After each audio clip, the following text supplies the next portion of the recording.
El ascensor. Todo ocurrió una cálida noche de verano, de esas en las que, aunque la temperatura es agradable e invita de dar un largo paseo bajo la luz de las farolas, da la sensación de que todo el mundo se ha puesto de acuerdo para encerrarse en casa. Eran, más o menos, las 2 de la madrugada. Había pasado varias horas vagueando ante el ordenador, así que decidí que era momento de estirar los músculos haciendo algo de ejercicio, bajando a la calle para tirar la basura y fumar un cigarro, por ejemplo.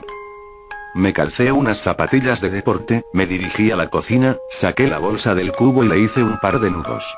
Tras cerciorarme de que no olvidaba llaves, mechero ni tabaco, cerré la puerta del piso y me dirigí escaleras abajo. Habría podido elegir tomar el ascensor, pero, teniendo en cuenta que a esos cacharros les suele dar por pararse de golpe, habría sido un error quedarme encerrado dentro con la única compañía de una maloliente bolsa de basura. Recorrí los pocos metros que separaban mi portal de los contenedores, disfrutando del ambiente de soledad que reinaba en mi calle, unido a la tenue iluminación y la invisible caricia procedente del asfalto caliente bajo mis pies. Tras meter la bolsa en uno de los cubos, volví a mi portal y, antes de entrar, encendí un cigarrillo, disfrutando de cada calada, mientras oía en la distancia el sonido de ambulancias y coches acelerando. La banda sonora que suena de fondo cada noche en la gran ciudad que es Madrid. Mientras daba buena cuenta de mi cigarro, eché un ojo al gran edificio de viviendas que esperaba mi regreso. Un bloque levantado a finales de los años 60, con paredes de ladrillo rojizo, 6 alturas y una planta de garaje bajo sus cimientos, similar a los cientos de edificios que, en aquella época, el Ministerio de Vivienda construyó en toda España. Junto al portal, aún se conservaba la placa que daba fe de ello. Mis padres fueron los primeros dueños de la casa. Tras el paso de los años, su afán ahorrador les permitió hacerse con un chalet en las afueras, por lo que yo, siendo hijo único, tuve la suerte de pasar a ser el dueño, y único habitante, de la vivienda. Cuando acabé el cigarrillo, tiré la colilla al suelo y entré en el portal. Por un momento, pensé en subir andando hasta el 5.º piso, donde vivo, pero la vagancia pudo más, así que llamé al ascensor. Cuando este llegó a la planta baja, entré en el habitáculo. Una de las curiosidades que tenía aquel edificio era dicho ascensor. No todos los bloques de viviendas de la época contaban con uno, y se consideraba una mezcla de lujo y suerte el poder llegar a casa en uno de estos chismes cuando se levantó el edificio. Esto hacía que la estructura fuese algo vieja. Sus paredes, sus espejos y su cuadro de botones tenían más de 50 años. Lo que más me llamaba la atención de este último detalle era el correspondiente al garaje. Había un botón para cada piso, excepto para el sótano, en cuyo lugar había una cerradura. Todos los vecinos teníamos copia de la llave. El motivo era, según los constructores, evitar que el cálido garaje se llenase de mendigos por las noches. Miré aquella cerradura con curiosidad. Aquella vieja cerradura. Entonces, una idea se me pasó por la cabeza. En lugar de pulsar el botón del 5.º piso, eché mano al manojo de llaves que había en mi bolsillo e introduje la llave correspondiente. Para acceder al sótano, había que girar la llave hacia la izquierda, pero, ¿qué ocurriría si la giraba hacia la derecha? Hice la prueba. Nada. La cerradura hacía tope, como era de esperar. Cabezota de mí, volví a intentarlo, girando con más fuerza. Con mucha más fuerza. En ese momento, de forma inesperada, la cerradura cedió, poniendo el ascensor en marcha. Sorprendido ante aquello, fijé los ojos en el indicador luminoso. Mientras el ascensor descendía, aquel paso de mostrar un 0 a mostrar un -1. Pero, llegado a este piso, el ascensor no se detuvo. Durante casi un minuto, el trasto continuó bajando, traqueteando y rugiendo como de costumbre. El indicador luminoso mostraba 2 guiones intermitentes. Entonces, de repente, el ascensor se detuvo y su puerta se abrió. Ante mis ojos se extendía un largo y estrecho pasillo, apenas más ancho que el propio ascensor. La iluminación procedente del interior de este no bastaba para iluminar aquel pasillo, que era engullido por una tenebrosa oscuridad, y no se apreciaban escaleras que llegasen allí desde un piso superior. «Hola». Mi voz retumbó por las paredes y desapareció en el oscuro espacio. A pesar de que la situación me imponía algo de respeto, la curiosidad ante el nuevo sótano recién descubierto pudo más. Decidido a investigar aquel lugar, encendí mi mechero y abandoné la protectora luz del ascensor. Me giré por un momento, y vi que, en aquella planta, no había botón para llamar al ascensor, sino una cerradura. Mosqueado, continué avanzando hacia la oscuridad. El ambiente era denso y húmedo, acompañado de una ligera fetidez. A unos 20 metros, el pasillo torcía hacia la derecha, desembocando en una galería a la que daban varias puertas, como en las cárceles que salen en las películas. Algunas puertas estaban cerradas y otras abiertas, y el suelo estaba lleno de polvo, cristales rotos y otros objetos. La mugre que invadía el lugar me disuadió de palpar la pared en busca de interruptores de luz, por lo que confié en la pequeña llama que portaba en mi mano. Al internarme en la galería, me agaché y acerqué mi mechero al suelo para examinar con más detalle qué eran aquellos pequeños bultos que pisaba irremediablemente a cada paso. Descubrí jeringuillas, trozos de probetas, piezas de rompecabezas infantiles, muñecas y aquello resultaba de lo más tétrico. Me incorporé nuevamente, disponiéndome a analizar las pequeñas dependencias que rodeaban la galería. Uno de los detalles que percibí fue la falta de ventilación o iluminación exterior. Aunque era noche cerrada, no había rastro de salidas al exterior por las que se colase la luz de las farolas, ni ninguna corriente de aire que hiciese vibrar a la llama de mi mechero. Aquel era un lugar completamente cerrado, y a saber a cuántos metros bajo tierra me encontraba en aquel momento. Recorrí varias de las salitas, y vi que todas tenían elementos en común. Pequeños, anticuados y oxidados camastros, mesitas y sillas. Y material médico.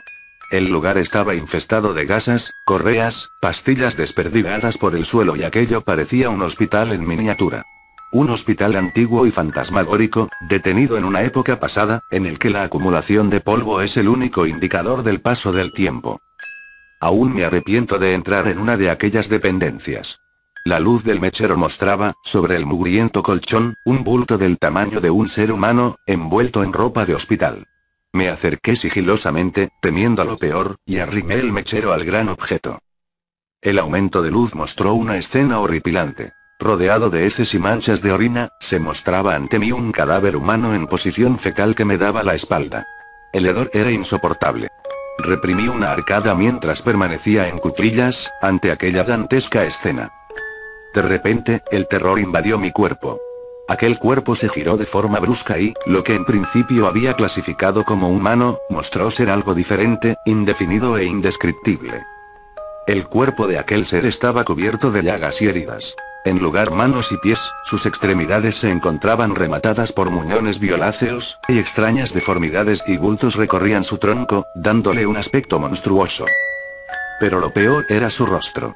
Sus ojos, grandes e inyectados en sangre, estaban protegidos por unos párpados abultados y sin pestañas. En lugar de pelo, su cabeza poseía infinidad de cicatrices y grapas que partían desde sus pobladas cejas y sienes y se perdían hacia su nuca. Sus orejas, irregulares y enormes, no mostraban pliegue alguno, dotando al ser de un aspecto simiesco. Tampoco poseía nariz, y de sus orificios nasales surgían 2 hilos de sangre reseca.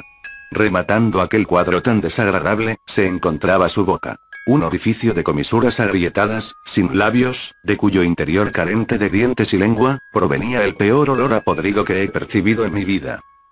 Sus ojos se fijaron en los míos, y de su garganta surgió un bramido gutural, ronco y a la vez potente. Grité. Grité con todas mis fuerzas y mi voz se entremezcló con la del monstruo. Teniendo en cuenta la postura en la que me encontraba, caí de espaldas sobre el mugriento suelo, y el mechero se escapó de mi mano, dejando el lugar en la más absoluta oscuridad.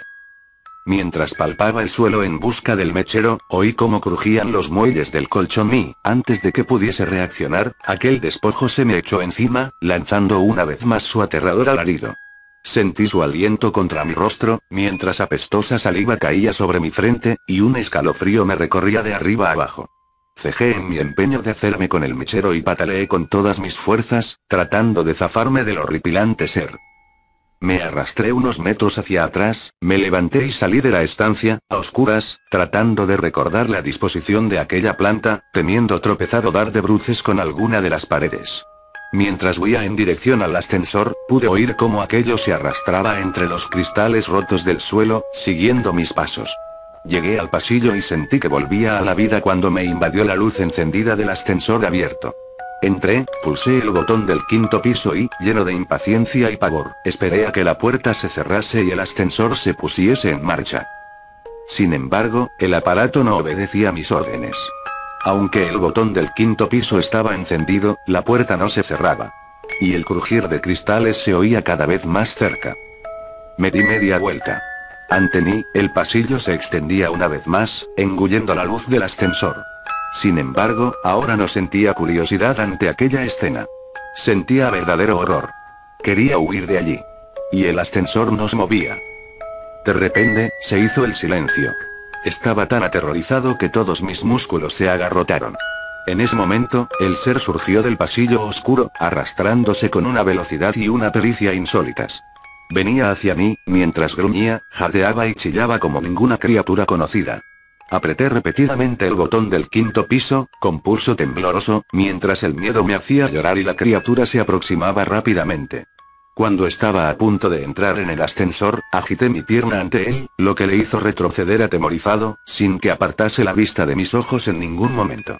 En ese instante, las puertas se cerraron y el ascensor comenzó su ascenso. Fijé la vista en el indicador luminoso. Los dos guiones parpadeantes dieron paso a un -1, luego a un 0, un 1, etc. Algo más calmado, me miré en el espejo y fui consciente de mi aspecto. Mi rostro estaba cubierto de una mezcla de baba y mucosa sanguinolenta, mezclada con mis propias lágrimas. Cuando quise pasar el dorso de la mano por mi frente, descubrí que mis ensangrentadas palmas estaban llenas de cristales rotos, y comencé a sentir su dolor. Minutos antes, en aquel segundo sótano, el miedo no me había permitido ser consciente de cómo se habían clavado en mi piel. Llegué a casa y entré corriendo al baño. Los recientes recuerdos de todo lo que había ocurrido allí abajo se agolparon en mi mente, y no pude evitar arrodillarme ante el váter y vomitar la cena. Me di una ducha más larga de lo habitual, aún invadido por el asco, curé las heridas de mis manos, y esperé a que llegase el día, incapaz de dormir. A la mañana siguiente, cuando la luz del día se llevó todos mis miedos, llamé a un amigo que vivía en uno de los edificios cercanos. Dicho edificio era similar al mío. Construido en la misma época, con la misma planta, y con un ascensor exactamente similar. Tras contarle la historia y soportar sus burlas, me aseguró que haría la prueba en su ascensor, y que me llamaría para contarme qué había ocurrido en su caso. Esperé su llamada intranquilo y, a los pocos minutos, sonó el teléfono. Era él, y su voz sonaba entrecortada y temblorosa. Bajo su casa también había un segundo sótano, húmedo y maloliente. Sin embargo, él no se había atrevido a adentrarse, y no tenía intención de hacerlo. No pienso volver a coger ese ascensor en mi puta vida. Eso fue lo que me dijo. Y la verdad es que su opinión coincidía al 100% con la mía. A pesar de nuestros temores, nos decidimos a investigar sobre el asunto. Así, dimos con el que fue por aquel entonces presidente de la constructora encargada de levantar los edificios. Hoy en día un ajado anciano con un pie en el cementerio. Tras varias reticencias, nos explicó el porqué de aquellos sótanos secretos. En 1966, la recién inaugurada central nuclear de Zorita, en Guadalajara, había sufrido una grave fuga en uno de sus reactores, provocando una nube radiactiva que se extendió por los pueblos de los alrededores. El régimen franquista no podía permitir que la opinión pública tuviese noticia de un fallo en su primera instalación nuclear, por lo que contactó con las parejas jóvenes del lugar, ofreciéndoles trasladarse a Madrid, a los inmuebles en los que mi amigo y yo vivíamos, pues a pocos metros se encontraba un hospital que podría seguir la evolución de dichas parejas y los hijos que pudiesen tener en el futuro. Para disimular aún más la situación, vendieron algunas de las viviendas a gente corriente que no tenía nada que ver con el incidente, como mis padres, o los padres de mi amigo, por ejemplo. Sin embargo, la intención del régimen era muy distinta. Conocedores de las secuelas que la nube radiactiva tendría en esta gente, vigilaron cada nuevo embarazo que se produjo entre ellos, supervisando su evolución y haciendo desaparecer a todos aquellos recién nacidos que sufriesen graves malformaciones. Aprovechaban la tranquilidad de la noche, para, haciéndose pasar por encargados de mudanzas, llevar a los bebés a su nuevo hogar. Aquellos sótanos, por otra parte, eran el lugar perfecto para realizar investigaciones sobre los niños, pues nadie sabía de su existencia. El propio mecanismo de los ascensores se había mantenido en secreto, recayendo la tarea de llevar a cabo revisiones y reparaciones entre técnicos elegidos por el propio régimen. Y una trampilla que solo se abría cuando el ascensor sobrepasaba el garaje, ocultaba el segundo sótano a quien hubiese podido asomarse al hueco. Sin embargo, tras la muerte del dictador Francisco Franco, se canceló aquel proyecto. Tratando de arrojar tierra sobre el asunto, los sujetos en experimentación fueron sacrificados, y toda documentación relativa al proyecto fue destruida. Casi todos los cabos quedaron atados. ¿Cómo que casi todos los cabos? Preguntamos mi amigo y yo a aquel hombre. Sí, dijo él. Resulta que, una vez, aprovechando el revuelo de los últimos días, mientras todo el mundo corría arriba y abajo tratando de hacer desaparecer pruebas y evidencias, uno de los niños desapareció sin dejar rastro, y nadie más volvió a saber de él. Mi amigo y yo nos miramos, aterrados. Nos despedimos del viejo y volvimos a nuestras casas. Y desde entonces, no he vuelto a subirme a un ascensor. Y, por si a alguien le interesa, vendo mi casa. Es un 5.º piso, muy luminoso. Y, además, tiene ascensor y garaje.